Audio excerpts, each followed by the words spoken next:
اب کچھ احکام و مسائل وضو سے ریلیٹڈ، اس میں شروع میں یہ 5 چیزیں اس میں سمجھ لیں، احادیث میں اس کی ڈیٹیل بھی آ جائے گی۔ 5 چیزیں ہیں جن سے وضو ٹوٹ جاتا ہے۔ نمبر 1، ہوا کا خارج ہونا، چاہے تھوڑی ہو چاہے زیادہ ہو، چاہے ہوا خارج ہونے کی بدبو آئے یا نہ آئے، آپ کو پتہ چل گیا کہ ہوا خارج ہوگی، وضو کیا، وہ آگے حدیث بھی آ جائے گی، میں بتا دوں گا انشاءاللہ۔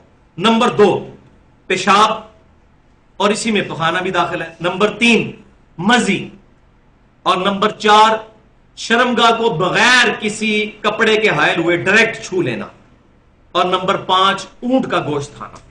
یہ 5 چیزیں ہیں جو وضو کو توڑ دیتی ہیں، اور اب ڈیٹیل کے ساتھ احادیث اس کی ثبوت میں پیش کر دیتا ہوں۔ صحیح بخاری اور مسلم کی متفق علیہ حدیث ہے کہ آپ صلی اللہ علیہ وسلم نے فرمایا، جس کا وضو ٹوٹ جائے جب تک وہ وضو نہ کر لے اس وقت تک اللہ تعالیٰ اس کی نماز قبول نہیں کرتا۔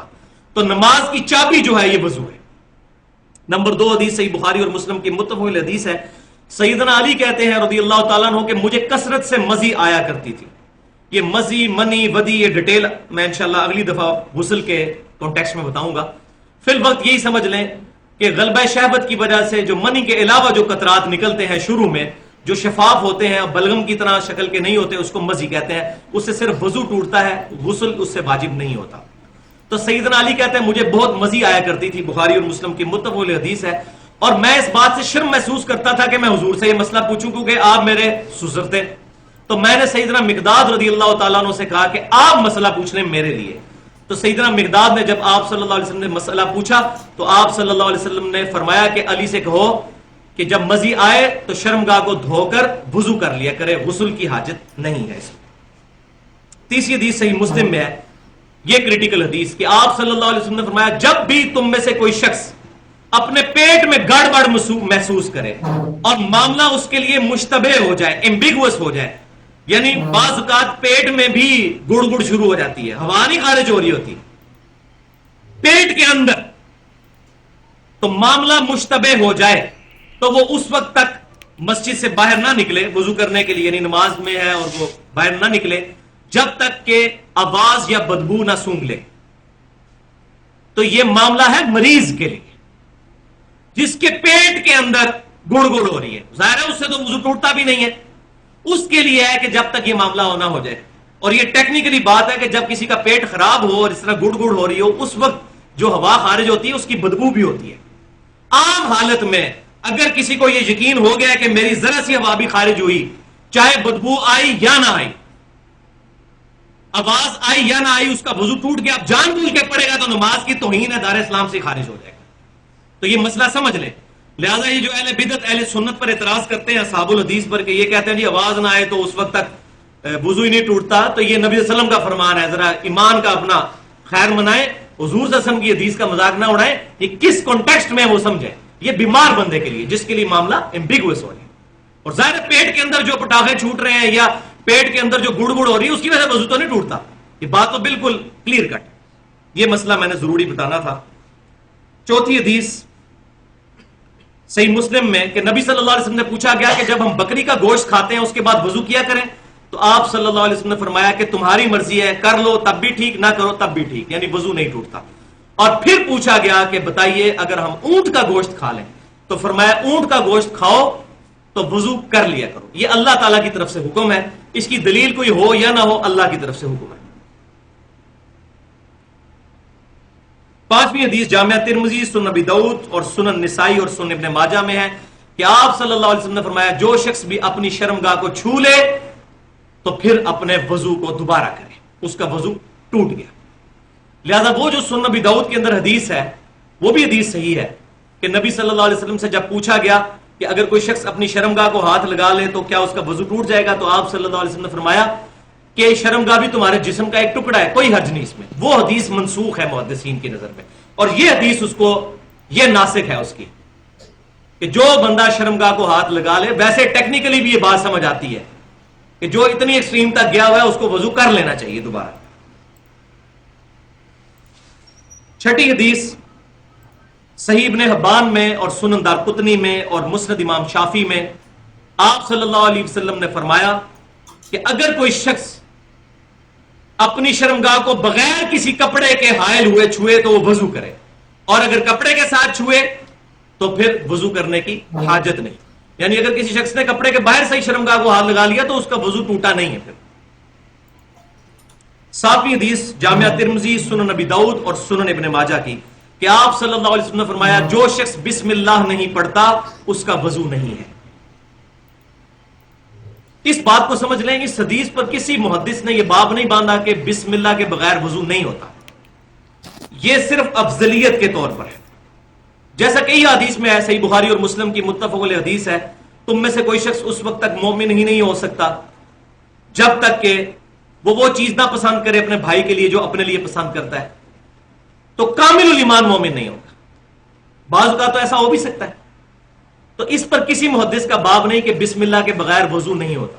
جس کو یاد ہے بسم اللہ پڑھنی، اس نے جان بوجھ کے نہیں پڑھی، اس کا وضو واقعی نہیں.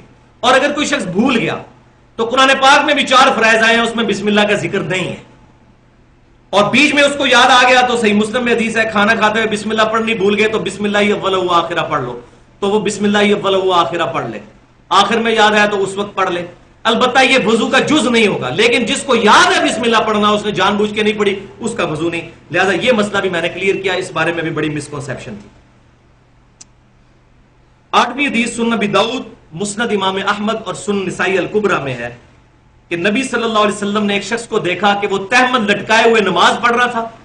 تو آپ صلی اللہ علیہ وسلم نے اس کو فرمایا، اس کا تہمد ٹخنوں سے نیچے تھا، آپ نے فرمایا کہ جاؤ دوبارہ وضو کرو.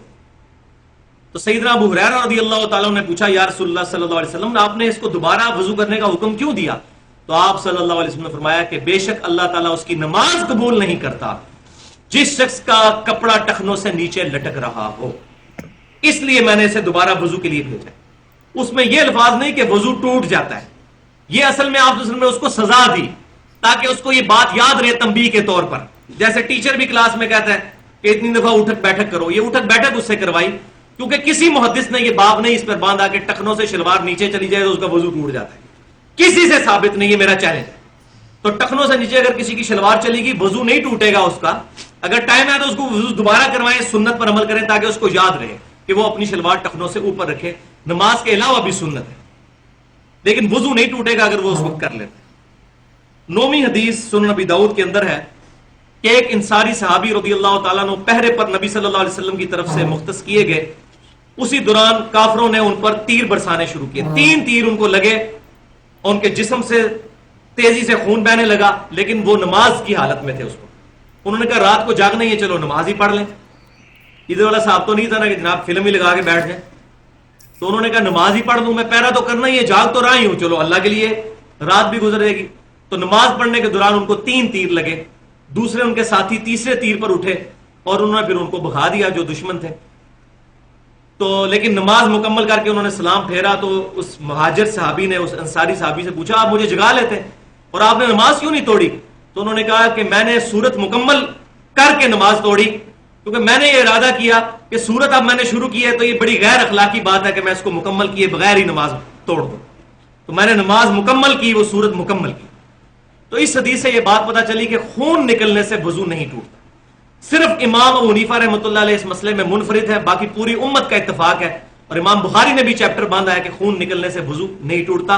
اور نہ خون ناپاک ہے، حیض کا خون ناپاک ہے. عام خون جو ہمارا جسم سے نکلتا ہے یہ ناپاک نہیں، اس کو کھانا حرام ہے، پینا حرام ہے، خود یہ ناپاک نہیں. تو لہذا خون نکلنے سے بھی وضو نہیں ٹوٹے گا. 10ویں حدیث صحیح مسلم میں ہے، یہ بہت امپورٹنٹ حدیث ہے. صحابہ کرام کہتے ہیں کہ بعض اوقات عشاء کی نماز کے انتظار میں صحابہ کرام علیہ رضوان کو اونگ آ جاتی تھی، حتیٰ کہ ان کے سر جھک جاتے تھے، لیکن وہ نماز کے لیے وضو دوبارہ نہیں کرتے تھے، اسی وضو سے نماز پڑھتے تھے. تو اس بات سے یہ پتا چلا کہ اگر بیٹھے بیٹھے اونگ آئے یوں ایسے اور انسان بیٹھا ہوا ہے تو اس کا وضو نہیں ٹوٹے گا. لیکن اگر غافل ہو کر لیٹا ہوا ہے اور خراٹے مار رہا ہے تو اس کا وضو بھی ٹوٹ جائے گا. یہ اونگنے کے لیے ہے جس میں انسان کو ہلکی ہلکی، جس کو پنجابی جیسی کہنے ہیں جاگو میٹی جدو بندہ ہوتا ہے، پتہ چل رہا ہوتا ہے ارد گرد کی ہلکی ہلکی آوازیں بھی آ رہی ہوتی ہیں اور ہلکی، جیسے کہ رمضان شریف میں سحری کھانے کے بعد بڑی میٹھی نیند آتی ہے، یہ وہ والی اونگ ہے، اس میں وضو نہیں ٹوٹے گا. الحمدللہ یہ صحیح مسلم کی حدیث. اور یہاں یہ بات بھی یاد رکھیں، اکثر لوگ پوچھتے ہیں سگریٹ پینے سے، گالی دینے سے، غیبت کرنے سے کسی چیز سے وضو نہیں ٹوٹتا، البتہ اس کی روحانیت ضرور متاثر ہوتی ہے، آپ دوبارہ بے شک وضو کر لیں، وضو ان چیزوں سے نہیں ٹوٹے گا، وضو انہی چیزوں سے ٹوٹے گا جو میں نے بتا دی۔ 11ویں حدیث سنن نبی داؤد میں ہے کہ نبی صلی اللہ علیہ وسلم نے فرمایا جب تم میں سے کسی کا وضو ٹوٹ جائے نماز کی حالت میں جماعت میں کھڑا ہے تو اپنے منہ پر یوں ہاتھ رکھ کر صف سے باہر نکل جائے تاکہ اس کا پردہ بھی رہ جائے، دیکھنے والے یہ سمجھے شاید اس کو نکسیر یا کیا آ گئی ہے، تو مسلمان کا پردہ نبی صلی اللہ علیہ وسلم نے رکھا اور اس طریقے سے طریقہ بتایا۔ 12ویں حدیث صحیح بخاری میں ہے کہ نبی صلی اللہ علیہ وسلم غزوہ خیبر کے موقع پر آپ صلی اللہ علیہ وسلم نے عصر کی نماز پڑھائی، اس کے بعد آپ صلی اللہ علیہ وسلم کو ستو پیش کیے گئے، ستو پینے کے بعد آپ صلی اللہ علیہ وسلم نے اسی وضو سے مغرب کی نماز پڑھائی۔ تو آپ صلی اللہ علیہ وسلم نے اپنے عمل سے یہ ثابت کر دیا کہ وہ حکم منسوخ ہو گیا کہ ہر نماز کے لیے الگ وضو کرنا ہے۔ تو غزوہ خیبر کے موقع پر آپ صلی اللہ علیہ وسلم نے ایک وضو سے متعدد نمازیں پڑھائی، بلکہ صحیح مسلم میں حدیث نمبر 13 آگے یہ ہے کہ فتح مکہ کے موقع پر نبی صلی اللہ علیہ وسلم نے ایک ہی وضو سے کئی نمازیں پڑھائی اور موزوں پر مسح کیا۔